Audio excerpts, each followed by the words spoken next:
ابن عباس رضی اللہ تعالیٰ عنہ نے ان کو عرض کیا ہے امیر المومنین ہم پر قرآن مجید نازل ہوا ہے، ہم اسے پڑھتے ہیں اور یہ بھی جانتے ہیں کہ کون سی آیت کب کہاں اور کس کے بارے میں نازل ہوئی۔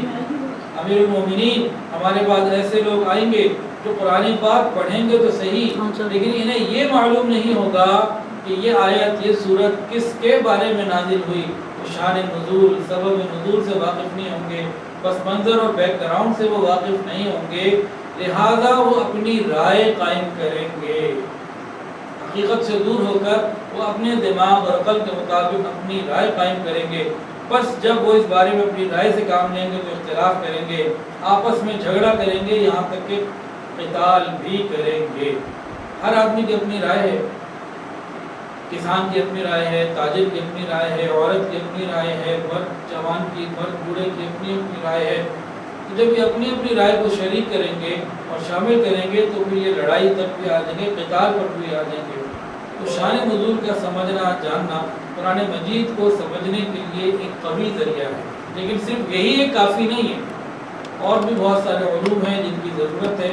ان علوم میں سے ایک علم شان نزول کا جاری ہونا ہے۔ ہمارے وہ رشتہ دار، ہمارے وہ مسلمان بھائی جو حرمت شراب کے حکم سے پہلے دنیا سے جا چکے ہیں، تو شراب پیتے پیتے گئے، انہوں نے تو شراب پی ہوئی تھی اور اسی طریقے سے ان کا وقت آ گیا، وہ دنیا سے چلے گئے، ان کا کیا بنے گا؟ اللہ رب العزت نے ان کی اس بات کے اوپر قرآن مجید کی آیت نازل کی کہ ان لوگوں کے لیے اس کا کوئی گناہ نہیں، اس وقت یہ حرام نہیں تھی، وہ اس وقت کی حرام کردہ چیزوں سے بچا کرتے تھے، ایمان بھی تھا، اعمال بھی تھے، اور اس وقت جو حرام چیزیں موجود تھی جیسے غیر اللہ کے نام کا کھانا یا کوئی اور ایسی چیز جو حرام تھی اس سے وہ بچا کرتے تھے، تو ان کے لیے وہی بات کافی ہے۔ اور آج کیونکہ اس کو حرام قرار دے دیا گیا تو پہلے والوں کی جو چھوٹ تھی وہ ان کے لیے تھی، آج کے بعد یہ چھوٹ نہیں۔ تو یہ پس منظر اگر نہ معلوم ہو تو یہ جو نام نہاد اسکالرز ہیں اور اس طرح کے لوگ ہیں جنہوں نے علماء سے دین نہیں سیکھا، علماء کرام سے قرآن مجید کو نہیں سمجھا، بلکہ میں آگے بڑھ کر کہوں گا انہوں نے غیر مسلموں سے دین سیکھا اور سمجھا، وہ جو قرآن مجید کی تفسیر کو بیان کریں گے، قرآن مجید کو بیان کریں گے تو یقیناً خود بھی گمراہ ہوں گے اور اوروں کو بھی گمراہ کریں گے۔ تو پس منظر کیا تھا؟ پس منظر یہ تھا کہ اس آیت میں جن لوگوں کو چھوٹ دی گئی وہ لوگ تھے جو شراب کے حرام ہونے سے پہلے دنیا سے جا چکے تھے، ایمان کی حالت میں نیک اعمال کرتے رہتے تھے، بعد والوں کے لیے نہیں تھا۔ تو جب تک پس منظر معلوم نہیں ہوگا قرآن مجید کو مکمل طور سے سمجھنا یہ ممکن ہی نہیں، تو اختلافات ہوں گے، خرابیاں ہوں گی۔ تو یہ شان نزول اور سبب نزول کی حکمت ہے اس کو سمجھنے اور جاننے کی۔ اب ہمارے پاس یہ چند راتیں ہیں جس میں کسی نہ کسی آیت کو یا سورت کو سامنے رکھ کر اس کا شان نزول بتایا جائے گا اور اس سے متعلق چند باتیں کی جائیں گی۔ قرآن مجید تو ایک سمندر ہے، رمضان کی 30 راتوں میں یا چند راتوں میں یہ تو پورا نہیں سمجھا جا سکتا، اور ویسے بھی تراویح کے بعد وقت مختصر ہوا کرتا ہے، تو بہرحال ہم تھوڑا تھوڑا مخصوص کسی جگہ سے کوئی آیت لیں گے اور اس کا شان نزول اور اس کے متعلق کچھ باتیں انشاءاللہ تعالیٰ اس کام کریں گے، اور یہ سلسلہ انشاءاللہ جب تک کہ اللہ تعالیٰ چاہیں گے چلے گا۔ آج جو بات کرنی ہے یہ تو ایک اصولی بات ہو گئی نا۔ اب جس آیت کا شان نزول بتانا ہے، جو آیت آج سلیکٹ کی گئی ہے وہ ہے ان اللہ یأمرکم ان تؤدوا الامانات الی اہلھا واذا حکمتم بین الناس ان تحکموا بالعدل ان اللہ نعم ما یعظکم بہ ان اللہ کان سمیعا بصیرا یا ایھا الذین آمنوا اطیعوا اللہ واطیعوا الرسول واولی الامر منکم۔ یہ آیات ہیں سورہ نساء کی۔ مسلمانوں یقیناً اللہ تعالیٰ تمہیں حکم دیتا ہے کہ تم امانتیں ان کے حقداروں تک پہنچاؤ۔ جب لوگوں کے درمیان فیصلہ کرو تو انصاف کے ساتھ فیصلہ کرو، یقین جانو اللہ تم کو جس بات کی نصیحت کرتا ہے وہ بہت اچھی ہوتی ہے، بے شک اللہ تعالیٰ ہر بات کو سنتا ہے اور ہر چیز کو دیکھنے والا ہے۔ اے ایمان والو، اللہ رب العزت کی اطاعت کرو اور ان کے رسول کی بھی اطاعت کرو، اور تم میں سے جو لوگ صاحب اختیار ہوں ان کی بھی اطاعت کرو۔ پھر اگر تمہارے درمیان کسی چیز میں اختلاف ہو جائے تو اگر واقعی اللہ اور قیامت کے دن پر ایمان رکھتے ہو تو اسے اللہ اور اس کے رسول کے حوالے کر دو، یہی طریقہ بہترین ہے اور اس کا انجام بھی سب سے بہتر ہے۔ یہ چند آیات ہیں، اس کا شان نزول کیا ہے؟ مکہ مکرمہ میں مختلف عہدے ہوا کرتے تھے۔ حجاج کو پانی پلانا ایک عہدہ تھا، حجاج کی مہمان نوازی کرنا ایک عہدہ تھا، اور اسی طرح ایک عہدہ تھا بیت اللہ شریف کی کلید زورداری، چابی کو سنبھالنا۔ ہر پیر اور جمعرات کو بیت اللہ شریف عام لوگوں کے لیے کھولا جاتا، اور اس وقت ایک صاحب تھے عثمان ابن طلحہ، مسلمان نہیں ہوئے تھے، فی الحال تو خیر مسلمان ہیں، عثمان ابن طلحہ رضی اللہ تعالیٰ، وہ مسلمان نہیں تھے، اور ان کے پاس یہ چابی ہوتی تھی، اور وہ بیت اللہ شریف کا دروازہ ایام جاہلیت میں پیر اور جمعرات کو کھولا کرتے تھے۔ لوگ داخل ہوتے اور اس میں پھر اپنے اپنے طریقوں سے اللہ تعالیٰ کی عبادت کیا کرنے کی کوشش کیا کرتے تھے، مشرک ہوتے تھے تو اپنے طریقے سے کرتے تھے۔ تو ہجرت سے پہلے ایک مرتبہ جناب رسول اللہ صلی اللہ علیہ وسلم نے جانے کا ارادہ کیا، اور عثمان بن طلحہ کو کہا کہ مجھے بیت اللہ کی چابی دو، مجھے اندر جانا ہے۔ عثمان بن طلحہ نے بہت سخت بات کی اور انتہائی ترش روی کے ساتھ آپ سے مخاطب ہوا، لہجے میں کرختگی بھی تھی، اور اس نے چابی نہیں دی۔ نبی علیہ السلام نے ان کی اس کو ان کی ساری باتوں کو برداشت کیا، سخت کلمات کو اور لہجے کو رویے کو برداشت کیا، نظر انداز کیا، اور پھر فرمایا ہے عثمان شاید تم ایک روز یہ بیت اللہ کی چابی میرے ہاتھ میں دیکھو گے، پھر مجھے اختیار ہوگا جسے چاہوں دو جسے چاہوں نہ دو۔ ایک وقت آئے گا کہ جس پوزیشن پر تم ہو میں ہوں گا، یعنی تم آج چابی کے ساتھ ہو، ایک وقت آئے گا چابی میرے پاس۔ جیسے نبی علیہ السلام نے ارشاد فرمایا تو عثمان ابن طلحہ اس وقت مسلمان نہیں تھے، انہوں نے کہا اگر ایسا ہو گیا تو قریش ہلاک اور ذلیل ہو جائیں گے، قریش ہلاک اور ذلیل ہو جائیں گے۔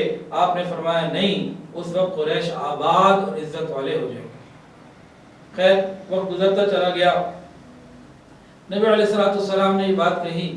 عثمان ابن طلحہ کہتے ہیں کہ میں نے بعد میں جب یہ بات غور کی تو مجھے لگا کہ واقعتاً ایک ایسا وقت آ جائے گا کہ چابی ان کے پاس ہوگی۔ انہوں نے کچھ ارادہ بھی کیا کلمہ پڑھنے کا، لیکن اپنے لوگوں کو دیکھ کر، ان کے تیور کو دیکھ کر وہ مسلمان ہونے سے رہ گئے۔ خیر مکہ مکرمہ فتح ہو گیا۔ فتح مکہ کے بعد نبی علیہ السلام نے حضرت علی کو بھیجا، وہ ان سے چابی لے کر آئے۔ یہ بیت اللہ کی چھت پہ چڑھ گئے تھے، تو حضرت علی رضی اللہ تعالیٰ عنہ ان سے چابی لے لی اور نبی علیہ السلام کو چابی پیش کر دی۔ حضرت عباس رضی اللہ تعالیٰ عنہ، حضرت علی رضی اللہ تعالیٰ عنہ، ان دونوں حضرات کی بڑی خواہش تھی کہ یہ چابی اب ہمیں دے دی جائے۔ مکہ فتح ہو گیا، چابی نبی علیہ السلام کے پاس آ گئی، اور یہ تو عزت کسی مسلمان ہی کو نبی علیہ السلام دیں گے تو ہمیں کیوں نہ مل جائے۔ تو دونوں نے نبی علیہ السلام سے خواہش کا اظہار کیا کہ یہ چابی ہمیں مل جائے۔ نبی علیہ السلام بیت اللہ شریف کے اندر گئے، جو اتنی عبادت مقدر تھی وہ کرتے رہے۔ حضرت عمر فاروق رضی اللہ عنہ فرماتے ہیں کہ جس وقت حضرت صلی اللہ علیہ وسلم بیت اللہ سے تشریف لائے تو آپ کی زبان مبارک پر یہ آیت تھی، ان اللہ یأمرکم ان تؤدوا الامانات الی اہلھا، اور یہ آیت فرماتے ہیں کہ میں نے کبھی نہ سنی تھی۔ تو اس کا مطلب یہ ہوا کہ یہ بیت اللہ شریف کے اندر ہی یہ نازل ہوئی، اور اب پہلی دفعہ میں اس کو سن رہا ہوں۔ نبی علیہ السلام نے اللہ رب العزت کے اس حکم کو پورا فرمایا، عثمان ابن طلحہ کو بلایا اور کہا عثمان کی چابی لے لو۔ عثمان ابن طلحہ نے چابی لے لی۔ پھر نبی علیہ السلام نے یاد کروایا، عثمان تمہیں وہ بات یاد ہے ایک دن میں نے تمہیں کہا تھا ایک وقت آئے گا چابی میرے پاس ہوگی، تم بغیر چابی کے ہوگے۔ عثمان ابن طلحہ کو وہ بات یاد آ گئی، پہلے تو وہ چلے گئے، پھر واپس آ کے انہوں نے کلمہ قبول کر لیا اور مسلمان ہو گئے۔ یہ نبی علیہ السلام کے اخلاق کا بھی ایک واقعہ ہے، اور اسی طرح اللہ تعالیٰ کا حکم بھی یہ تھا کہ امانت کو ادا کرنا۔ اب اس کے بارے میں چند باتیں سمجھ لیجئے۔ حضرت انس رضی اللہ تعالیٰ عنہ ارشاد فرماتے ہیں کہ بہت کم ایسا ہوتا تھا کہ رسول اللہ صلی اللہ علیہ وسلم خطبہ ارشاد فرماتے ہوں، ہم سے کچھ بات کرتے ہوں، اس میں امانت کے بارے میں بات نہ کرتے ہوں، امانت کی ادائیگی کے بارے میں، اس کی اہمیت کے بارے میں بات نہ کرتے ہوں۔ یہ صحابہ کی بات تھی کہ نبی علیہ السلام بار بار امانت کا تذکرہ کرتے کہ امانت کو ادا کرو، اور ہم جس زمانے میں بہت کم ایسا ہوتا ہے کہ ہم امانت کا تذکرہ کرتے ہیں، ورنہ تو ہمارے گھروں سے، ہماری بات چیت میں، ہمارے معاملات میں امانت کی ادائیگی کا تذکرہ ہی ختم ہو چکا۔ اور نبی علیہ السلام نے فرمایا لا ایمان لمن لا امانت له، یعنی جس میں امانت داری نہیں اس کے اندر ایمان ہی نہیں۔ ولا دین لمن لا عہد له، اور جس شخص میں معاہدے کی، وعدے کی پابندی نہیں اس میں دین نہیں۔ اور منافق کی نشانیوں میں سے بتایا کہ منافق کی ایک نشانی یہ ہے کہ جب اس کو امانت دے دی جائے تو امانت میں خیانت کرے۔ اچھا، یہاں ایک بات اور بہت اہم ہے کہ قرآن حکیم نے امانت کی جگہ امانات جمع کا صیغہ اختیار فرمایا ہے۔ ان اللہ یأمرکم ان تؤدوا الامانات الی اہلہا، امانات جمع کا صیغہ یعنی امانتیں کئی طریقے کی ہو سکتی ہیں، صرف مال، پیسہ، یہ کوئی چیز ہی نہیں، اور بھی بہت ساری امانتیں ہو سکتی ہیں۔ مثال کے طور پر یہ عہدہ، یہاں تو عہدے کی بات تھی نا کہ عثمان ابن طلحہ رضی اللہ تعالی عنہ، یہ ایک عہدہ تھا ان کے پاس بیت اللہ شریف کھولنے اور بند کرنے کا، تو یہ کوئی مال پیسہ نہ تھا، تو یہ ایک عہدے کی نشانی تھی۔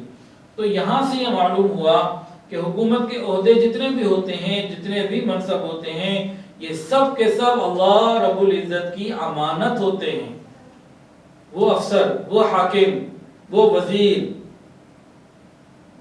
وہ شخص جس کے اختیار میں ہو کسی کو جاب دینا، نکالنا، رکھنا، لوگوں کے معاملات جس کے اختیار میں ہو، ان کے لیے ہرگز جائز نہیں کہ کوئی عہدہ کسی ایسے شخص کے سپرد کرے جو اپنی علمی قابلیت میں پورا نہ ہو یا عملاً وہ اس کام کے لیے پورا نہ ہو، اہل نہ ہو۔ ان کے اوپر لازم ہے، اللہ کا حکم ہے کہ ہر کام، ہر عہدے کے لیے اپنے دائرہ حکومت میں اس کے مستحق شخص کو تلاش کریں، پوری اہلیت والا شخص تلاش کریں۔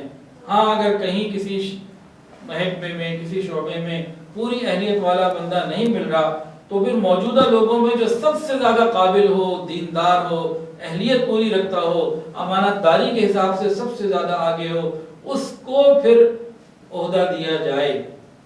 حدیث سنیے، نبی علیہ السلام نے ارشاد فرمایا جس شخص کو عام مسلمانوں کی کوئی ذمہ داری سپرد کی گئی ہو اور پھر اس نے کوئی عہدہ کسی شخص کو محض تعلق کی وجہ سے، دوستی کی وجہ سے، پارٹی کی وجہ سے کہ میری پارٹی کا ہے، میرے علاقے کا ہے، میری زبان کا ہے، میرا اس سے محبت کا تعلق ہے یا میرا اس سے کوئی مفاد ہے، تو ان باتوں کی وجہ سے اس کو عہدہ دے جبکہ وہ جانتا ہے کہ اس عہدے کے لیے اہلیت اس کے اندر نہیں ہے۔ نبی علیہ السلام نے فرمایا اس شخص پر اللہ کی لعنت ہے، نہ اس کا فرض قبول ہوگا نہ اس کا نفل قبول ہوگا، یہاں تک کہ وہ جہنم میں چلا جائے۔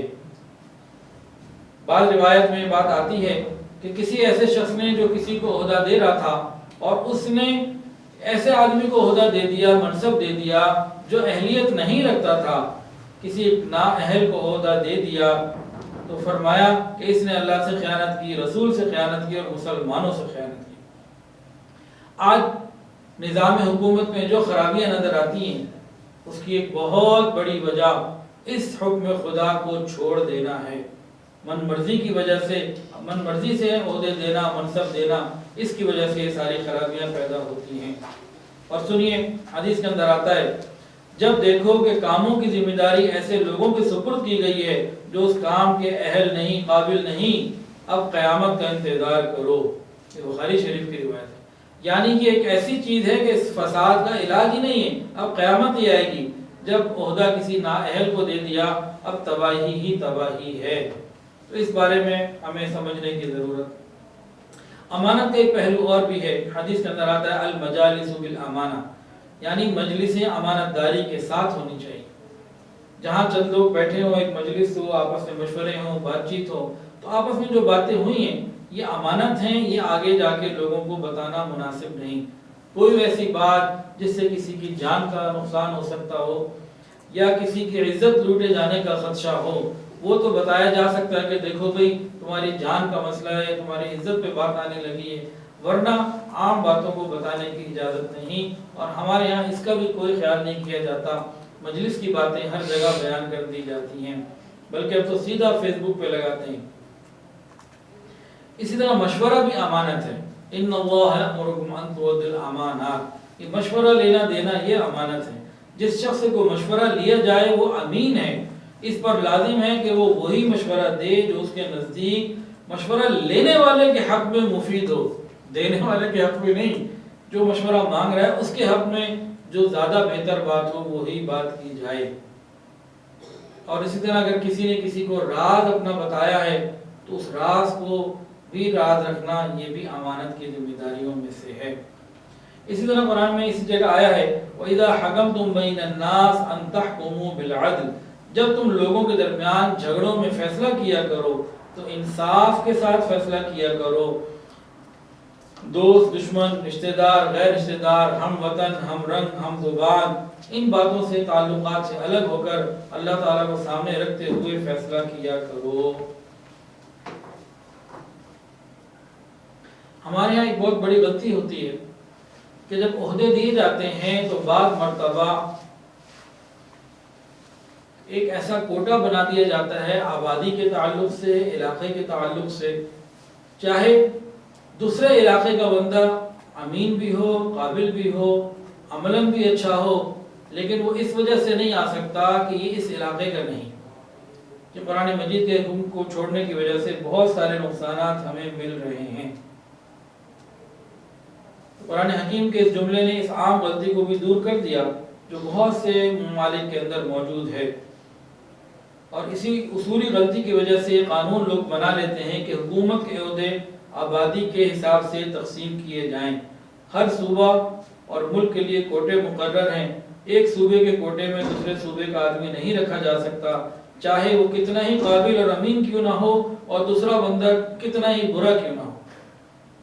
تو اس چیز کی قرآن مجید نے نفی کی کہ اگر کسی کو عہدہ دینا ہے تو وہ علاقے کی وجہ سے نہیں، زبان کی وجہ سے نہیں، اس کے علم، عمل، تقوی کی وجہ سے ہو۔ انہی آیات میں دستور مملکت کے چند اصول آئے۔ اول یہ کہ آیت کے پہلے جملے کو اللہ فرماتے ہیں ان اللہ یأمرکم، کہ اصل حکم تو اللہ تعالیٰ کا ہے۔ دنیا کے جتنے بادشاہ ہیں، جتنے حکمران ہیں، یہ سب کے سب اللہ تعالیٰ کے نیچے ہیں، اور اصل اقتدار اور حکم فقط اللہ رب العزت کا ہے۔ دوسرے یہ کہ حکومت کے عہدے جتنے بھی ہیں یہ اہلیت کی بنیاد پر تقسیم کیے جائیں گے، یہ علاقے کی بنیاد پر تقسیم نہیں کیے جا سکتے۔